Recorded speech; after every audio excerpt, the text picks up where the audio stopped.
अस्सलाम वालेकुम dear students, उम्मीद है कि आप लोग खैरियत से होंगे और आप जो है अपनी स्टडीज़ को कंटिन्यू कर रहे होंगे बिकॉज़ आपका जो एग्ज़ाम है वो बहुत करीब है। मैं आपका मैथमेटिक्स का टीचर हूँ और आज का जो हमारा लेक्चर है दैट इज़ अबाउट प्रोबेबिलिटी। ठीक है, 11 चैप्टर की आज हम थर्ड जो एक्सरसाइज है उसको सॉल्व करेंगे। और प्रोबेबिलिटी का जो मतलब है नंबर ऑफ़ चांसेस। ठीक है, अगर आपकी बात की जाए तो आप अगर एग्ज़ाम की तैयारी कर रहे हैं तो आपके पास होने के कितने चांसेस हैं, that is also called as probability. 40% chance है, 100 में से 50% है और whatsoever, so that is called probability. इसी तरह इन दिनों अगर वर्ल्ड कप चल रहा है तो हम उसकी बात करें तो पाकिस्तान के सेमीफाइनल में जाने के कितने % चांसेस हैं, तो ये क्या कहलाएगी, उसकी प्रोबेबिलिटी कहलाएगी। या पाकिस्तान का जो नेक्स्ट मैच है वो जीतने के कितने चांसेस हैं। तो ये जो सारी चीज़ें होंगी, सिचुएशंस होंगी, कोई टोटल सैम्पलिंग और उसमें से जो सिलेक्शन हम करेंगे वो हमारी क्या कहलाएगी, वो हमारी प्रोबेबिलिटी कहलाएगी। ठीक है, हमारे जो एमसीक्यूज़ हैं उसमें इस एक्सरसाइज से रेलिवेंट जो भी चीज़ें यूटिलाइज होंगी, जो फार्मूलाज या जो सारी चीज़ें, वो हम एमसीक्यूज़ में सॉल्व करेंगे और फिर शार्ट और लॉन्ग क्वेश्चन के अंदर उनकी फर्दर डिस्क्रिप्शन देखेंगे। So move to the MCQs और उसमें हम देखते हैं कि क्या चीज़ें हैं। What is the probability of getting a head when a fair coin is tossed. ठीक है, अगर एक कोइन को जो है वो टॉस किया जाए तो हेड आने के कितने चांसेस हैं। अब वही प्रोबेबिलिटी यानी कि नंबर ऑफ चांसेस की बात हो रही है। अब सबसे पहले तो ये है कि जब आप कोइन को टॉस करते हैं तो उसमें या तो हेड आएगा या टेल आएगा। अब टोटल ये सैम्पलिंग है। ठीक है, टोटल का मतलब ये है एस स्टैंड फॉर सैंपल, यानी कि सैंपल स्पेस में से क्या आ सकता है। अगर आप एक दफ़ा उसको कोइन करेंगे तो या तो हेड आएगा या टेल आएगा। अब इसमें से आपने सेलेक्ट करना है कि हेड आने के कितने चांसेस हैं। तो सैंपल टोटल कितना है 2, हेड आने के चांसेस हैं 1/2 यानी कि 0.5। ठीक है, आप एक दफ़ा टास्क करेंगे या तो हेड आएगा या टेल आएगा ना, तो हेड के आने के भी इतने ही चांसेस हैं जितने टेल के आने के चांसेस हैं, यानी कि 50%, 1/2 और 0.5। ठीक है, सो ये था हमारा पहला MCQs. Move to the next. A die is rolled once, what is the probability of getting a number greater than 4। ठीक है, डाई को आपने रोल किया है और 4 से जो बड़े हैं वो आने के कितने चांसेस हैं। सो द आंसर इज 1/6, 1/3, ठीक है, 1/2 और 2/3। ठीक है, तो इसका जो राइट ऑप्शन होगा दैट वुड बी बी, यानी कि 1/3। ठीक है, next MCQs. Two coins are tossed simultaneously, what is the probability of getting two heads। ठीक है, अब दो जो हेड्स हैं, अगर कोइन को साइमल्टेनियसली हम टॉस्ट करें और टू हेड्स आएँ, ठीक है, toast simultaneously, what is the probability of getting exactly two heads. ठीक है, दो हेड्स जो हैं वो आने के कितने चांसेस हैं। 1/4 होंगे, 1/2 होगा, 3/4 होगा या 1 होगा। आपके पास 5 to 10 सेकेंड है, थोड़ा सा खुद भी गौर करें बिकॉज इन क्वेश्चन को हम डिटेल से फर्दर भी देखेंगे। तो कितने चांसेस हैं जी, अगर कोइंस को 2 दफ़ा टास्क करें ना तो टोटल जो चांसेस होते हैं, नंबर ऑफ चांसेस, वो होते हैं 4। ठीक है, 4 जो है वो टोटल सैंपल्स होते हैं और उसमें से 2 हेड्स जो आने के चांसेस होते हैं वो होते हैं 1/4। ठीक है, so A is the right option. Next one, a bag contains 3 red balls, 4 blue balls and 5 green balls. What is the probability of drawing a blue ball? अब blue balls कितनी हैं जी, blue balls हैं 4। S जो sample है ना वो कितनी है, 12 balls हो गई, 3, 4, 7 और 5, 12।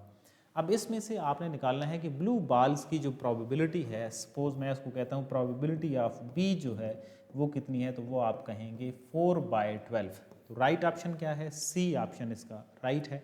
4/12 भी हो सकती है या ये ऑप्शन ख़त्म करके इसकी जगह पे 1/3 अगर लिखा जाए तो वो भी ठीक होगा। ठीक है, तो दोनों सूरतों में आप उसको लिख सकते हैं।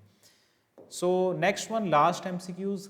What is the range of probability. This is very important MCQs, बहुत दफ़ा आ चुका है कि प्रोबेबिलिटी की जो रेंज होगी वो कितनी होगी। तो वो जो है वो क्या है, बिटवीन 0 and 1। 0 और 1 के दरमियान जो प्रोबेबिलिटी की रेंज होती है, 0 greater than equal to x, greater than equal to 1।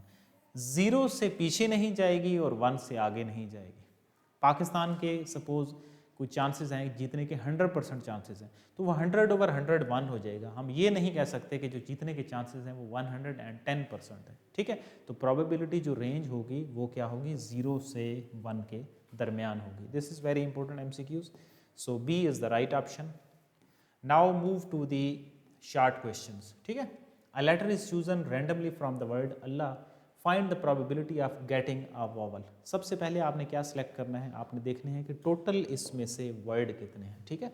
तो एस जो है ना, जो सैंपल स्पेस है उसमें 5 वर्ड हैं, 1 2 3 4 एंड 5, ठीक है।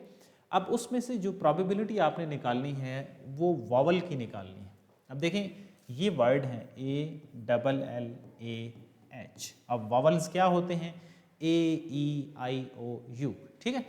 तो अब वॉवल्स आने की जो प्रोबेबिलिटी होगी, सपोज मैं इस इवेंट को कहता हूँ P ऑफ A, वो कितने चांसेस हैं, 2 वॉवल्स हैं तो 2/5 हो जाएगी, यानी कि जितने वॉवल्स आने के चांसेस हैं उसको हम क्या करेंगे, टोटल से डिवाइड कर देंगे, और टोटल वर्ड्स कितने हैं, 5 वर्ड्स हैं। Next one, getting an H. अब देखें एच, पहले तो देखें कि इसमें से एच वर्ड कितने हैं, तो वो एक ही वर्ड है जो कि एंड पे है।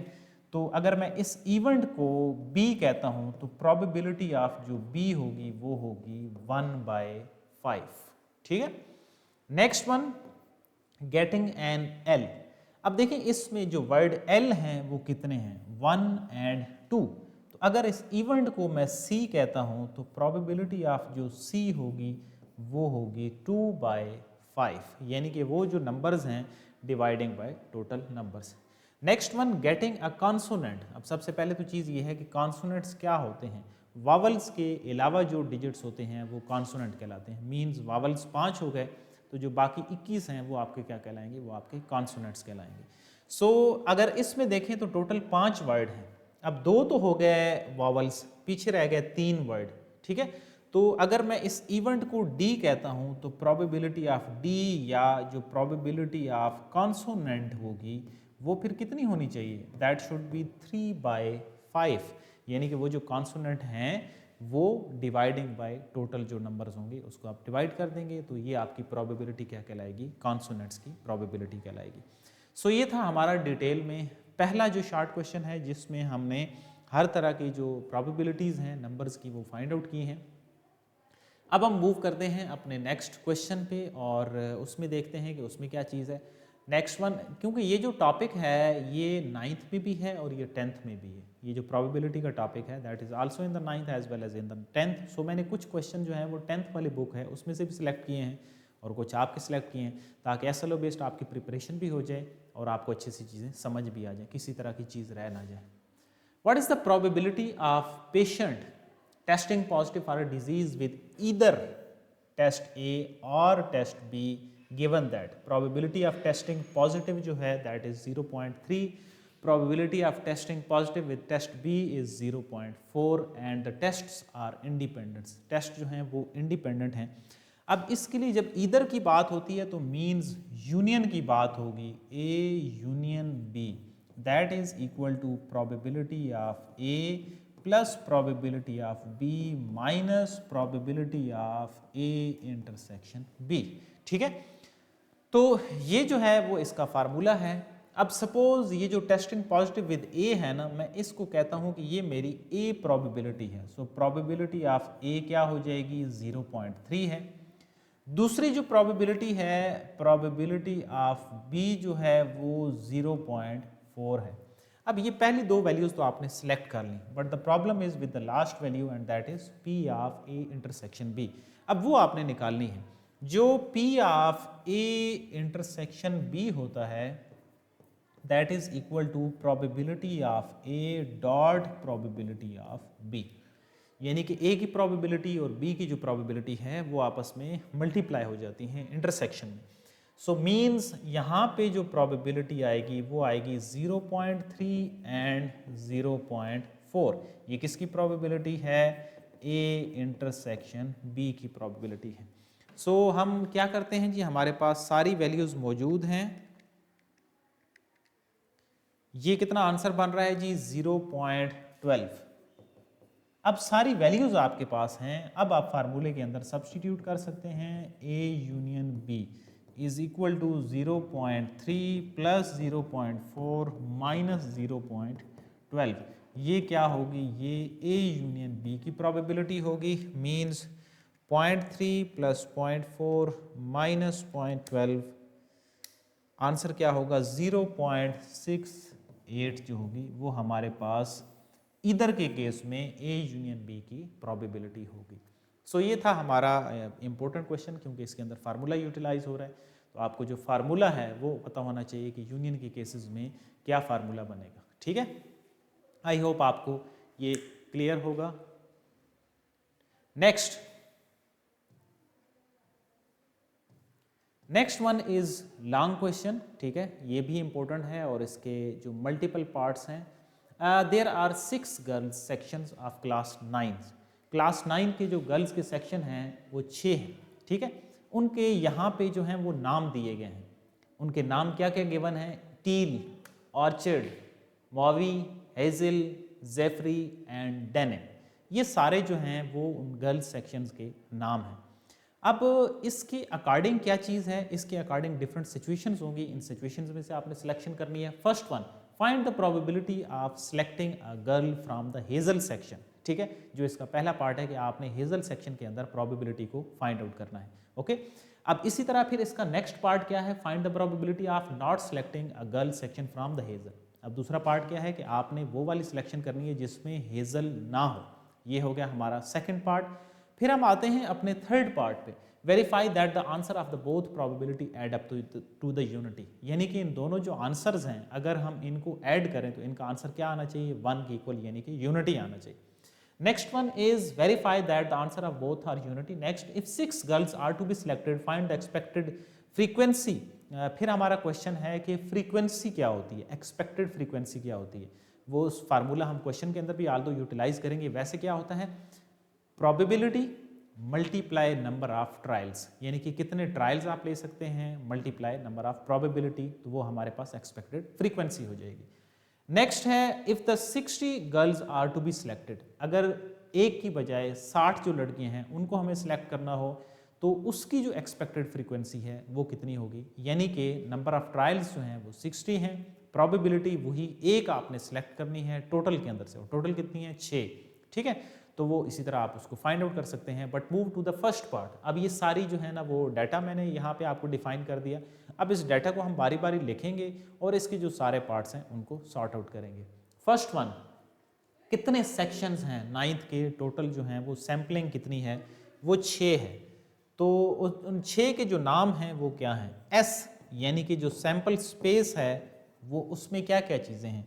उसमें तील है, उसमें ऑर्चिड है, उसमें मॉवी है, next one is hazel, next one is Jeffrey and next one is denim. ये हमारे पास सारे जो हैं वो सेक्शनिंग हो गई, 1 2 3 4 5 और 6। अब पहला है, find the probability of selecting a girl from hazel section. लड़कियां कितनी सिलेक्ट करनी है? 1 गर्ल। ये दिस इज इंपॉर्टेंट, एक लड़की आपने सिलेक्ट करनी है। और अब देखिए हेजल के अंदर से सिलेक्ट करनी है। अब टोटल सैंपल में 6 चीजें आ गई। हेजल से सिलेक्ट करने के आपके पास फिर कितने चांसेस बचते हैं? सपोज मैं इसको कहता हूं पी ऑफ ए, जो हेजल में से सिलेक्ट होगी वो होगा 1/6 उसका आंसर होगा। ठीक है, तो ये है एक ए पार्ट का answer. Find the probability of not selecting from a girl from the hazel section. अब दूसरा है, ये आपने प्रोबेबिलिटी ऑफ, सपोज मैं इसको कहता हूं ये बी है। अब not selecting from the hazel, इसके 2 आंसर हैं। एक आप निकाल सकते हैं 1 - 1/6। 1 में से ये जो हेजल की प्रोबेबिलिटी है वो निकाल दें, तब भी आप आंसर निकाल सकते हैं। और दूसरा क्या है कि हेजल निकल गया, पीछे फिर आपने एक जो लड़की सिलेक्ट करनी है वो कितने ग्रुप्स में से सिलेक्ट करनी है? वो 5 में से सिलेक्ट करनी है।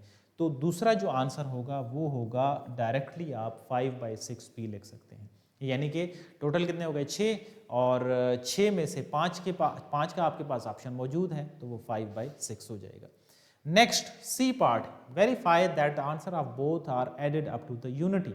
अब आपने देखना है कि क्या सी पार्ट है कि क्या ये वेरिफिकेशन हम कर रहे हैं।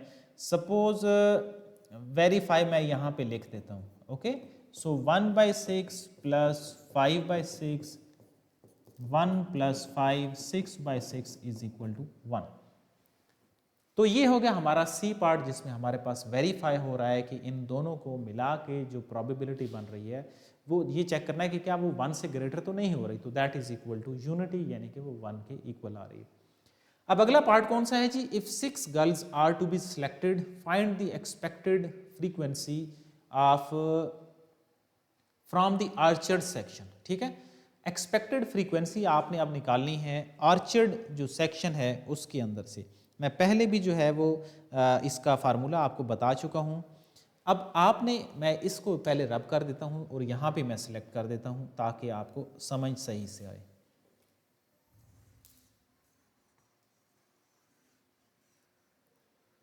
अब सबसे पहले तो ये है कि यहाँ पे है आर्चर्ड सेक्शन, तो जो आर्चर्ड सेक्शन की जो प्रोबेबिलिटी है ना वो कितनी है, 1/6 ही होगी ना। आपने उसने दे दिया है कि आर्चर्ड सेक्शन में से सिलेक्ट करें और सिलेक्ट तो आपने लड़की एक ही सिलेक्ट करनी है जो कि ऊपर गिवन है, तो 1/6 होगी। अब जो एक्सपेक्टेड फ्रीक्वेंसी है, expected frequency is equal to number of trials multiply by probability. वो जो आप प्रोबेबिलिटी जिसको यूज कर रहे हैं वो प्रोबेबिलिटी होगी। अब नंबर ऑफ ट्रायल्स कितने हैं, 6 आपके पास नंबर ऑफ ट्रायल्स हैं। ये देखें 6 गर्ल्स की बात हो रही है, तो नंबर ऑफ ट्रायल्स कितने हो जाएंगे, 6 multiply 1/6, the answer is 1। I hope आपको ये क्लियर होगा एक्सपेक्टेड फ्रीक्वेंसी का फार्मूला। अब है if 60 girls are to be the selected. अब नंबर ऑफ ट्रायल्स कितने हो गए, 60 हो गए। ये किसका आंसर है हमारे पास, ये डी पार्ट का आंसर है। तो ई पार्ट का रफली आपको मैं बता देता हूं कि क्या आंसर होना चाहिए, 60 है ना, तो 60 मल्टीप्लाई 1/6, द आंसर इज 10। इसकी जो ई पार्ट की जो एक्सपेक्टेड फ्रीक्वेंसी होगी वो किसकी इक्वल होगी, वो 10 के इक्वल होगी। सो ये था हमारा डिटेल में लॉन्ग क्वेश्चन, जिसके हमारे पास 5 पार्ट थे। कोई भी पार्ट जो है वो एक सैम्पलिंग का मार्क हो गया और बाकी सबके मिला जुला के ये 8 मार्क का आपका इंपॉर्टेंट लॉन्ग क्वेश्चन है। अब हम आते हैं अपना जो नेक्स्ट पार्ट है उसकी तरफ, कि उसमें क्या चीज़ें हैं। Ashish flipped a coin thrice. Ashish जो हैं वो कॉइन को टॉस करते हैं 3 times. Draw a tree diagram to find the probability of getting 3 tails. अब इससे रेलिवेंट मैं आपको क्या कर देता हूँ, मैं आपको ना, अगर एक दफ़ा कॉइन को टॉस करें तो क्या कंडीशंस आती हैं, कैसे आती हैं, 2 दफ़ा करें तो क्या कंडीशंस आती हैं और कैसे आती हैं, और 3 दफ़ा करें तो क्या आती हैं, मैं वो सारा डिटेल से आपको बना देता हूँ ताकि आपको कहीं पे भी बनाना पड़े, ज़्यादा टाइम आ जाए तो आप उसको बना सकें। सो अगर तो उसको वो एक दफ़ा फ्लिप करेगा तो या तो हेड आएगा या टेल आएगा। ये उसने 1 टाइम, आप कॉइन को फ्लिप करते हैं तो क्या होता है, या तो हेड आएगी या टेल आएगी, 2 ही चीज़ें होती हैं ना, इससे ज़्यादा तो नहीं चीज़ें होती। अब अगर 2 दफ़ा आप टॉस करते हैं तो कितनी तरह के ऑप्शंस आने चाहिए, या तो दोनों दफ़ा टेल आ सकती हैं या दोनों दफ़ा हेड आ सकते हैं, 2 कंडीशन हो गई। या एक दफ़ा हेड और टेल आएगी या एक दफ़ा टेल और हेड आएगी, यानी कि पहली दफ़ा हेड आ गया दूसरी दफ़ा टेल आ गया, या पहली दफ़ा टेल आ गया दूसरी दफ़ा हेड आ गया। लेकिन उसको, अब ये तो हमने रफ बनाया है ना, अगर हमें इसको प्रॉपरली ड्रा करना हो तो हम कैसे करेंगे, हेड और टेल यही चांसेस होते हैं। अब देखें इन दोनों को आपस में मल्टीप्लाई कर दें। यहाँ पे मल्टीप्लाई कैसे करना है, हेड एंड हेड, या तो हेड हेड आएगा या फिर क्या आएगा, हेड टेल आएगा, या फिर टेल और हेड आएगा, या फिर टेल और टेल आएगा। ये कौन सी कंडीशन हो गई, जब हम 2 दफ़ा टॉस करेंगे। जब हम 2 दफ़ा टॉस करते हैं तो हमारे पास मीन्स 4 तरह की कंडीशंस आती हैं। कौन कौन सी, हेड हेड एक, हेड टेल, टेल हेड और टेल टेल, ये 4 तरह के हमारे पास आंसर आते हैं। अब हम आते हैं कि अगर हम 3 दफ़ा इसको जो है वो टॉस करें तो फिर हमारे पास क्या कंडीशन होगी। अब 3 दफ़ा टॉस करें तो मतलब ये तीसरी दफ़ा मैं अब आंसर उसका यहाँ पे निकालने लगा हूँ। कैसे निकालेंगे आप, मल्टीप्लिकेशन कैसे करेंगे, देखिए आपके पास यानी कि फर्दर एक और हेड और टेल आ गया ना। अब आपने इनको मल्टीप्लाई करके देखना है कि टोटल जो सैम्पलिंग है वो कितनी होगी। अब मल्टीप्लाई करते हैं तो या तो ये होगा कि तीनों जो होंगे वो हेड आएंगे, या फिर क्या होगा, 2 हेड होंगे और एक टेल होगी, या फिर क्या होगा, हेड टेल और हेड होगा, या फिर क्या होगा, हेड टेल टेल होगा, या टेल हेड हेड होगा, या टेल हेड टेल होगा, या फिर टेल टेल और हेड होगा, या फिर तीनों टेल्स होंगे। अब ये जो टोटल आपके पास ऑप्शन बन गए हैं, ये 8 ऑप्शन बन गए हैं, ठीक है। अगर इसकी सैम्पलिंग लिखनी हो तो आप इसको ऐसे, अब ये सारी हमने ट्री जो है वो मैंने आपको ड्रा कर दी है। एक दफ़ा करेंगे क्या होगा, 2 दफ़ा करेंगे क्या होगा, कैसे होगा, और 3 दफ़ा करेंगे तो कैसे बनेंगे। अब इसकी सैम्पलिंग अगर हम ड्रा करें तो एक ऑप्शन, दूसरा option, third option head tail head, fourth one head tail tail, tail head head, tail head tail, tail tail head and tail tail tail. ये 8 ऑप्शंस हो गए, यानी कि एस में जो टोटल सैम्पलिंग में ऑप्शंस हैं वो हैं 8, ठीक है। ये टोटल हो गई। अब इसमें से आपने क्या निकालनी है, प्रोबेबिलिटी ऑफ गेटिंग 3 टेल्स। अब इससे रेलिवेंट इसी क्वेश्चन की मुख्तलिफ कंडीशन हो सकती हैं। सपोज एक तो चले मैं ये ड्रा करता हूँ। अब इसमें से देखें 3 टेल्स आने के कितने चांसेस हैं इस 8 में से। ये देखें ये एक ही ऑप्शन बन रहा है जिसमें 3 टेल्स हैं, तो मीन्स अगर मैं उसको कहूँ प्रोबेबिलिटी ऑफ ए है तो वो हमारे पास बनेगी 1/8, ठीक है, सिलेक्टिव डिवाइडिंग बाय टोटल। अब इसी क्वेश्चन को हम चेंज कैसे कर सकते हैं, मैं आपको कहता हूँ टेल की बजाय आपने निकालना है गेटिंग हेड्स, सारे हेड्स, वो कितने ऑप्शंस हैं, एक ही ऑप्शन है, उसकी भी जो प्रोबेबिलिटी होगी वो 1/8 होगी। अब इसी क्वेश्चन को बहुत तरीकों से चेंज किया जा सकता है। गेटिंग 2 हेड्स, अगर 2 हेड्स की बात होगी तो फिर इसमें से अगर मुझे ऑप्शन सेलेक्ट करने होंगे तो वो कौन से होंगे, 2 हेड्स यहाँ पे भी हैं, यहाँ पे भी है, ये वाला ऑप्शन भी है, और यानी कि मैक्सिमम चलें 2 हेड्स, तो मैक्सिमम 2 हेड्स हमारे पास क्या है, 1, 2 और 3, तो वो हो जाएगा 3/8। अगर इसी को मैं कहूँ कि मिनिमम 2 हेड, तो फिर मिनिमम 2 हेड में से ये भी सिलेक्ट हो जाएगा जो पहले वाला होगा, तो वो फिर ऑप्शन क्या बन जाएगा, 4/8 बन जाएगा। सो ये था हमारा डिटेल में जो लॉन्ग क्वेश्चन जिसमें हमने ट्रीज़ को ड्रा किया है और उससे रेलिवेंट सारा जो डाटा है और मुख्तलिफ जो क्वेश्चन कंस्ट्रक्शन है वो भी मैंने बना दी है कि अगर किसी भी तरह से कोई डिफरेंट क्वेश्चन आपके पास आ जाए तो आप उसको कैसे कंस्ट्रक्ट कर सकते हैं। तो आज का जो हमारा लेक्चर है उसको हम सम अप करते हैं, जिसमें हमने प्रोबेबिलिटी और उसके रेफरेंस से जो भी मल्टीपल क्वेश्चन थे, डिफरेंट क्वेश्चन से, उन सारों को हमने ड्रा किया है, सिलेक्ट किया है, और उसके रेलिवेंट MCQs, शार्ट क्वेश्चन और लॉन्ग क्वेश्चन हमने सॉल्व किए हैं। आई होप आपको लेक्चर जो है वो हर तरह से क्लियर होगा, और आपने असाइनमेंट के तौर पे आप फर्दर क्या काम करना है, इस चैप्टर के जो MCQs जो गिवन हैं बुक के अंदर वो आपने सॉल्व करने हैं। तो आपका इन 3 पेपर्स के साथ ये जो चैप्टर है ये 100% क्लियर हो जाएगा और आप इंशाल्लाह अच्छा स्कोर हासिल कर लेंगे। So see you in the next class with next topic. Till then, अल्लाह हाफिज़।